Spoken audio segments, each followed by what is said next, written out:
Gente, hoje eu falo sobre o livro O Ar de uma Teimosia, trilhas de publicação em Clarice Lispector, Lúcia Machado de Almeida e Henriqueta Lisboa, da Ana Elisa Ribeiro, livro publicado em 2020 pela editora Macabeia, que é uma editora independente que tem publicado muitas obras interessantes escritas por mulheres e sobre mulheres, tá?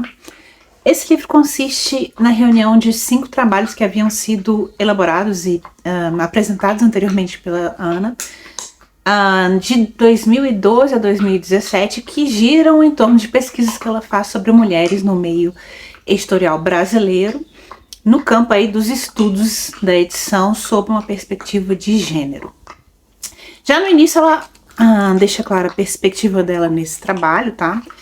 O olhar aqui, tô citando, o olhar aqui é o dos estudos da edição, mais abrangente do que a mirada literária que desmaterializa o texto e escamoteia processos importantes, como as redes intelectuais, os fluxos editoriais, a circulação das obras e os processos de legitimação. É preciso mais do que análise literária para se compreender os livros e suas escritoras. E não que as entendamos completamente aqui, mas a ideia é revelar meandros, trilhas e sendas que geralmente ficam fora do alcance de nossas vistas.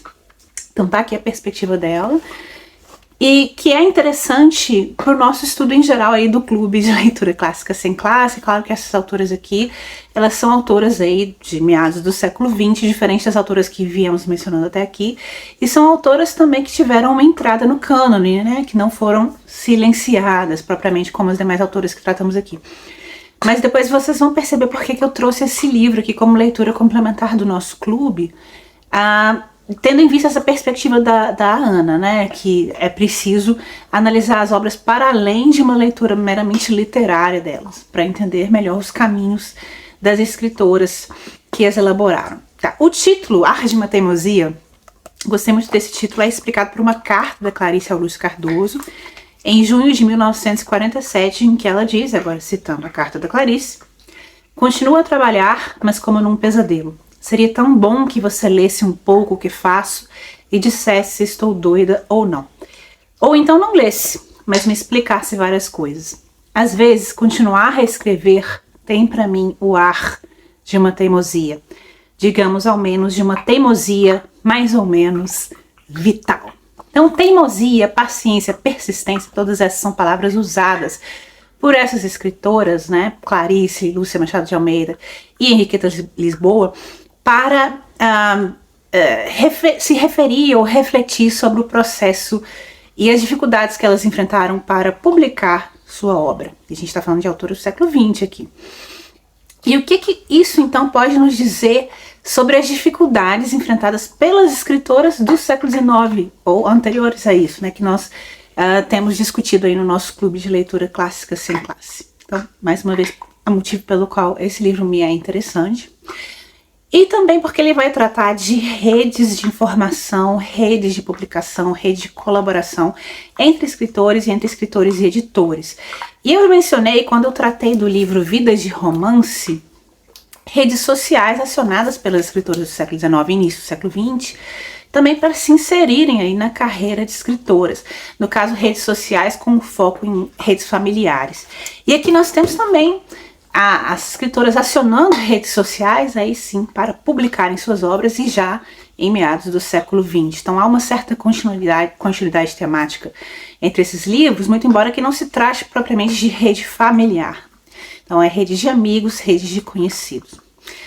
No primeiro capítulo nós temos então uma pesquisa com foco na Clarice, no caso de edição das obras da Clarice Lispector, em que a Ana vai analisar as redes de informação, de colaboração, de circulação de obras, de edição dessa autora e como ela acionava essas redes de amigos, suas redes sociais, para publicar suas obras. Então, qual que era o caminho percorrido pelos originais da Clarice até chegar à edição final, né, aos editores? E como que se dava esse caminho, que era um caminho de colaboração, principalmente entre a Clarice e os seus amigos escritores, né, colaboração mútua, leitura mútua dos originais, e também a forma como ela acionava esses amigos para entrar em contato com editores, conseguir editores, enfim, e a relação entre escritores e editores nessa época, e a relação da Clarice com a própria publicação da obra, né? Como que ela queria se livrar logo da obra. Ela disse, não importa se o editor é bom, o importante é que ele faz a coisa rápida. Então esse tipo de relação que ela tinha. Para fazer essa pesquisa, a Anelisa vai usar 2 coletâneas de cartas da Clarice, que estavam disponíveis à época, né? Vamos pensar que essa é uma pesquisa feita em 2012.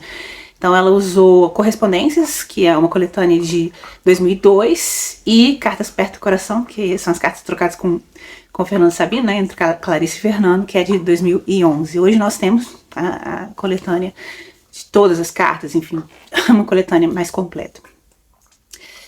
Então, o segundo capítulo também vai tratar, de certa forma, da Clarice, um pouco mais amplo, porque vai tratar da relação dos escritores, do âmbito de relação da Clarice com a publicação em jornais. Vamos lembrar que é uma época que muitas vezes o escritor começava publicando em jornais para depois publicar em livro, ou uma obra era publicada primeiro em jornais ou partes dela para depois ser publicada em livro. Então a Ana vai trabalhar essa relação entre formatos e meios diferentes de publicação e como o espaço de publicação influencia a percepção do autor sobre o estilo daquilo que é escrito ou o tipo de público para o qual ele escreve. Então essa percepção é alterada pelo formato pelo qual a obra é veiculada e vice-versa, né? Como a percepção do público sobre essa obra muda de acordo com o formato no qual ela é veiculada primeiro, né? No jornal ou em livro, enfim. E aqui a Ana vai mencionar o caso dos folhetins, né? Dos autores que foram publicados primeiro em folhetim. Ela menciona o caso do José de Alencar e do Machado de Assis, que produziram suas obras de maneira quase total como folhetins publicados em jornais.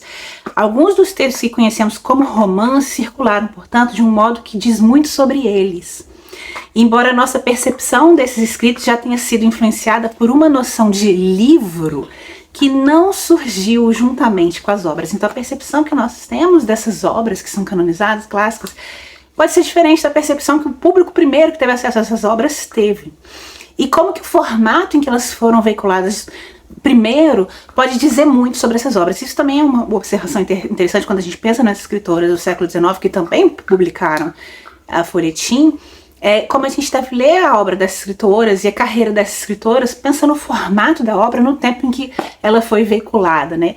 E não o formato no qual nós consumimos a obra hoje. Enfim, temos a consciência dessa diferença, que é a diferença que o público da época tinha na recepção dessa obra. Acho interessante também. No terceiro capítulo nós temos aí um trabalho de pesquisa sobre a Lúcia Machado de Almeida, e aqui há um salto, digamos assim, de pesquisa, porque enquanto nos 2 primeiros trabalhos a Anelisa vai partir de coletâneas de cartas publicadas, ou seja, já selecionadas, publicadas, já se passou por um crivo ali, nos trabalhos seguintes que ela vai fazer sobre a Lúcia Machado de Almeida e a Henriqueta Lisboa, ela vai fazer trabalho em arquivo. E como que isso é diferente, a gente nota isso na Ana. Como que o trabalho em arquivo muda completamente. E quem trabalha em arquivo sabe que é assim, é fascinante, né? Você pegar o manuscrito do escritor, um objeto que pertenceu ao escritor, que o arquivo contém de tudo, né? E você mesmo ter que fazer a transcrição daquilo que está escrito ali e a seleção do que é importante ou não, separar o joio do trigo. E como é fascinante ter acesso a esse objeto, né? Quase como se o objeto tivesse uma aura. Então, a gente vê um pouco desse salto que a Ana dá e pro fascínio que é o trabalho em arquivo, que só quem trabalha em arquivo sabe que é uma cachaça, né? E depois que você começa, você não quer mais parar. Ok, então aqui ela já vai trabalhar com o arquivo da Lúcia Machado de Almeida, que é uma das únicas 3 mulheres brasileiras no acervo de escritores mineiros da UFMG. E ela vai direto nesse arquivo também buscando aí quais os mecanismos através das quais a Lúcia garantia a publicação e a circulação de suas obras, né? Então ela vai analisar o arquivo também como o resultado da legitimação de uma obra. O arquivo dentro desse estudo da edição, a edição como dependente de um processo de legitimação da obra e o arquivo quase como resultado disso, enfim. E como que o arquivo da obra, quando a autora consegue ser uma autora arquivada como essas 3 escritoras do são na UFMG, o que isso se relaciona com a inserção dessa obra no cânone, né? E a concepção dessa obra como obra, né? E isso é interessante do processo de uma obra se tornar arquivada. E como há um juízo de valor sobre essa obra quando ela é concebida como uma obra válida o suficiente para pertencer a um arquivo, né? arquivo aí como um mecanismo de resguardar essa obra e talvez de facilitar a sua legitimação e inserção dentro de um determinado cânone, enfim. Então ela vai procurar nas cartas da Lúcia também esses mecanismos pelos quais ela acionava as redes sociais dela para se legitimizar a sua obra e publicá-la, enfim. E como que essa obra então chegou nesse caminho, né, de ser arquivada, de se inserir no cânone, porque a Lúcia Machado de Almeida, as obras infanto-juvenis dela são clássicos da literatura infanto-juvenil brasileira, né, vamos lembrar aí Escaravelho do Diabo, Aventuras de Xisto, o caso da Borboleta Atília, todos fizeram parte da infância de muitas pessoas, da minha inclusive, e são incontornáveis na literatura infanto-juvenil brasileira. E nesse capítulo a Ana também vai trabalhar com o material que ela entrevistou, então, o editor da série Vagalume. Vamos lembrar que todas essas obras da Lúcia foram publicadas, veiculadas posteriormente na série Vagalume. Então há um trabalho interessante de se descrever esse período, essa série, enfim. E também a importância de se conceber as cartas trocadas entre escritor e editora, talvez como um documento público de valor suficiente para ser preservado, né, arquivado, enfim, pertencente ao arquivo desse escritor ou dessa editora. Então há também essa concepção, né, da relação entre escritor e edição como uma relação que tem que ser resguardada também, como forma de legitimação dessa obra também, de formação do seu arquivo. E por fim, no quarto capítulo, nós temos o capítulo dedicado a Henriqueta Lisboa, e vocês veem por que eu me interesso por esse livro, né? Porque tudo que tem a ver com Henriqueta eu quero ler, que vai traçar também, por meio da análise das cartas arquivadas aí no acervo de escritores mineiros da UFMG, a correspondência da Henriqueta, como ela tecia isso, a teia de relações, né? Como que ela... Quais os esforços por ela despendidos para ser reconhecida, para fazer sua obra circular, para fazer sua obra ser publicada, né? Como ela mandava obras para suplementos literários, críticos literários lerem, seus pares, escritores, né? Se oferecia para escrever nesses periódicos, nesses veículos, para si, tudo isso como processo de se legitimar como escritora, né? De formação de uma obra, e como ela também tinha essa consciência de formação de um arquivo, né, de arquivar tudo que saía sobre ela na imprensa, enfim. E aí eu vou me remeter ao pós-fácil, escrito pela professora Constância Lima Duarte, quando ela vem tratar dessa questão de uma obra que se torna arquivo, ou seja, se torna obra, né, e aí tem uma maior facilidade de inserção no que a gente pode pensar como cânone, né. E nesse pós-fácil escrito pela professora, ela vem dizer, né, da persistência da Henriqueta na divulgação da própria obra, enviando sistematicamente seus livros para os críticos e suplementos literários, arquivando tudo que era impresso a seu respeito. Emerge dessa forma como autora não apenas dos textos, mas também do gesto, a priori memorialístico, de transformá-los em arquivo, isso é, em obra. E como a grande dificuldade quando a gente pesquisa escritoras do século XIX e ainda mais antigas é que não há esse arquivo, né? Não havia sequer essa consciência da importância de formação desse arquivo. E como que a consciência de formação desse arquivo, ela vem surgir principalmente quando você tem uma consciência que você tem uma obra, que isso é de valor, que isso tem que ser publicado, tem que ser preservado, tem que ser passado para frente. E como é difícil ter essa consciência em um ambiente cultural que te diz que não, que você tem que ficar em casa, que é melhor que seu nome não seja falado, que nada saia no seu nome, como era a condição de muitas dessas escritoras do século XIX. Voltando aqui ao pós-fácil da professora Constância, só para lembrar o título desse pós-fácil que me pareceu interessante: quem quiser ter ideias novas, leia livros velhos. Isso é uma citação, na verdade, da avó da Ercília Nogueira Cobra para ela, e vamos lembrar que a Ercília Nogueira Cobra é a autora da novela, que é a nossa leitura conjunta agora do mês de abril no Clube Clássica Sem Classe, que é a novela Virgindade Inútil. Então gostei muito aí desse título e dessa coincidência. Mas voltando aqui, outra coisa que a Ana Elisa vai abordar é o caráter da carta, né? Ela acessou cartas, manuscritos, enfim, nos acervos literários, e como o caráter da carta, que a princípio é um documento privado, né, entre o escritor, seus amigos, seus familiares, editores, enfim, uma vez arquivado, ou uma vez formada uma obra, essa carta ganha uma natureza, além daquela natureza primeira de documento privado, né, uma natureza pública, de documento público, documento de pesquisa, né, como a carta, então ela fica nesse meio termo entre o privado e o público, ao mesmo tempo que se tem que garantir um espaço de privacidade para o escritor, tem que se pensar na necessidade de preservação desse material para o pesquisador e eventualmente para nós, leitores, que possamos ter uma curiosidade de conhecer o que permeou a produção da obra do escritor aí que estamos a ler, né? Então, interessante a natureza aí ambígua da carta, né? E eu já tratei isso aqui nesse canal mais de uma vez, como que aí que se balançar dois interesses, né? O direito à privacidade do escritor e o direito à informação do pesquisador e do leitor. E nem sempre é possível achar uma resposta unívoca ou certa num conflito, num eventual conflito entre esses dois interesses, que é um conflito aí, muitas vezes de caráter moral, né? Eu já falei sobre essa questão, inclusive com relação a Catherine Mansfield e a Henriqueta Lisboa, em algum desses vídeos aí do canal. E aí o último capítulo, ele vem tratar como se fosse repensar os capítulos anteriores, ou a pesquisa até então realizada nesse campo da edição sobre perspectiva de gênero, que é um capítulo que ela vai, que a Ana Elisa vai analisar a relação entre processos de edição e legitimação literária, e o que isso tem a ver com a preservação de uma obra e não só sua inserção em um cânone, né? O fato dessa obra ser lembrada. E aí ela vai citar um trecho interessante. Nossa questão, em parte, reside justamente no vício de atribuirmos ao tempo ou a algo mais escapável o que fazemos por razões humanas e nem sempre desculpáveis. Aqui a gente pode pensar a relação das escritoras esquecidas, né? Muita gente pensa, passou o tempo, esqueceu. Não, pode haver aí um fator de escolha que está maquiado em todo esse processo de esquecimento da escritora. É de fundamental importância levar em conta que se trata, antes de tudo, da construção de discursos e narrativas. Então, até que ponto um cânone ou uma memória literária é algo construído. E construído com base em uma série de acasos, de escolhas conscientes ou não.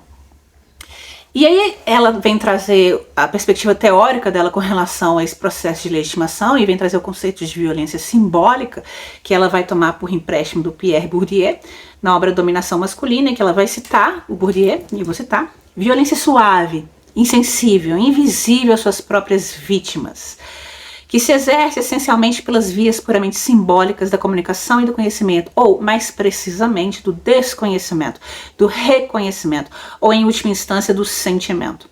Essa relação social extraordinariamente ordinária oferece também uma ocasião única de aprender a lógica da dominação, exercida em nome de um princípio simbólico conhecido e reconhecido, tanto pelo dominante quanto pelo dominado, de uma língua ou uma maneira de falar, de um estilo de vida ou de uma maneira de pensar, de falar ou de agir, e mais geralmente de uma propriedade distintiva, emblema ou estigma. Então a gente pode pensar aqui o caso do silenciamento, não só do esquecimento, do silenciamento das escritoras do século XIX sobre esse signo da violência simbólica, uma violência que passa desapercebida, às vezes, pela própria escritora, pela própria vítima dessa violência.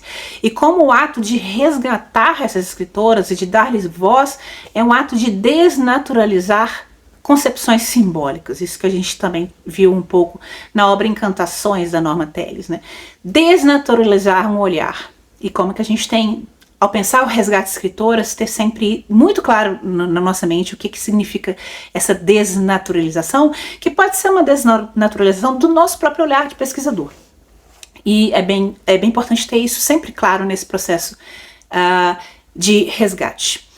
Então é isso, nesse último capítulo a Ana Elisa vai então analisar formas pelas quais a violência simbólica vai operar na produção editorial das mulheres.